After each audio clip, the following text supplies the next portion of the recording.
বেশি জরুরি ছিল এবং আপনাদের এই সারের ডিলারবৃন্দ আসসালামু আলাইকুম। আসলে এইভাবে আপনাদের সাথে দেখা হয়ে যাবে আমি চিন্তাও করতে পারিনি।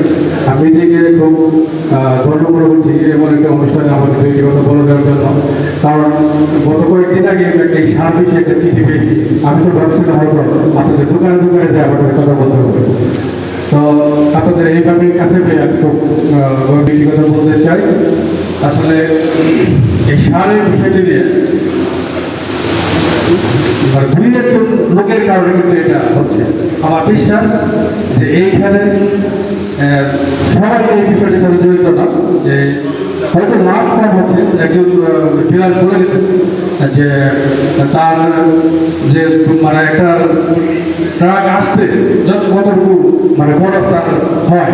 হ্যাঁ ঠিক, আপনাদের সাথে একবার কিছুটা পোষণ করতেই হয় যে 2009 সালে ট্রাক ভাড়ার সাথে 2022 সালে ট্রাক ভাড়া হয়তো এক হবে না, কিন্তু সরকার যে নির্ধারিত ট্রাক সারের মূল্যটা করে দিয়েছে, হয়তো আপনার লাভ কম হচ্ছে। সেখানে তার মানে এই নয় যে আপনি এটাকে কৃত্রিম সংকট তৈরি করে মানে জনগণে একটা আতঙ্ক সৃষ্টি করা এবং আইন শৃঙ্খলার অবনতি করা। সেইখানে আমি বলতে চাই এটা দু একটি লোকের কারণে হচ্ছে, এবং যারা ডিলারিতে বসে আছেন অথচ সার উত্তোলন করতেছে না, এই কারণে সংকটটা আমার কাছে মনে হয় বেশি হচ্ছে। তো আপনাদের কাছে আমার অনুরোধ করবে, যারা সারের ডিলার নিয়ে বসে আছেন তারা বসে না থেকে সারটি সঠিক সময়ে উত্তোলন করেন। এবং আমাদের অত্যন্ত জনপ্রিয় একজন মাননীয় সংসদ সদস্য, তিনি আপনাদের কথাগুলি শুনেছেন। আমার বিশ্বাস স্যার এই বিষয়টি উদ্যোতন যারা উপরে মহল আছে তাদের সাথে কথা বলবেন। এবং আমরা একটি বিষয় আমি বলতে চাই, আমরা কিন্তু সারের কিন্তু সংকট নেই, সেক্ষেত্রে আমরা কিন্তু আপনাদের সাথে কোনো আইন কিন্তু প্রয়োগ করতে চাই না।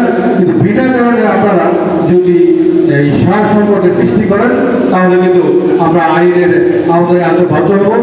আমরা পূর্বতন মানুষ, অনেক শান্তিপ্রিয় মানুষ আমি মনে করি, এবং আমি জানি, এবং আমি এটা প্রতিনিয়ত দেখছি, এবং দু একটি মানুষের কারণে যেন এই আইন সার যারা আইন শৃঙ্খলার অবনতি করতে চান তাদের বিরুদ্ধে কিন্তু আমরা কঠোর ব্যবস্থা নিতে বাধ্য হব।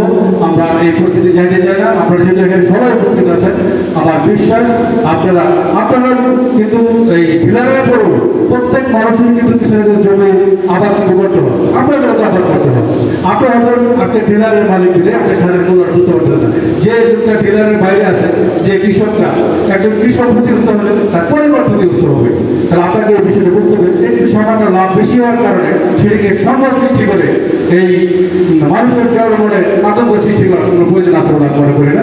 একটু সামান্য লাভ হয়তো একটু কম হলো, আপনাকে এই দৃষ্টিকে আপনি নেবেন যাতে সহজে এই সমস্যাটি সমাধান হয়। আর সার কিন্তু সংকটের কোনো আছে বলে আমি মনে করি না। ছোটখাটো একটি সমস্যা থাকলেও আপনারা জানেন যে বাংলাদেশ সরকার যে কৃষিমন্ত্রী মহোদয় আছেন, উনি অত্যন্ত ডাইনামিক একজন মাননীয় মন্ত্রী এবং অত্যন্ত শিক্ষিত একজন মাননীয় মন্ত্রী। উনি চেষ্টা করতেছেন এই দু একটি সমস্যা সেটি বিদেশ থেকে এটাকে আপনাদের আমদানি করে যাতে এই সমস্যার সমাধানগুলো করা যায় তা খুবই তৎপর আছে। তো আমি আমার তরফ থেকে অনুরোধ করবো সার সংকট সৃষ্টি করে যেন আইন শৃঙ্খলা অবনতি না হয়, সেটা আপনাদের প্রতি আমার বিশেষ অনুরোধ থাকলো।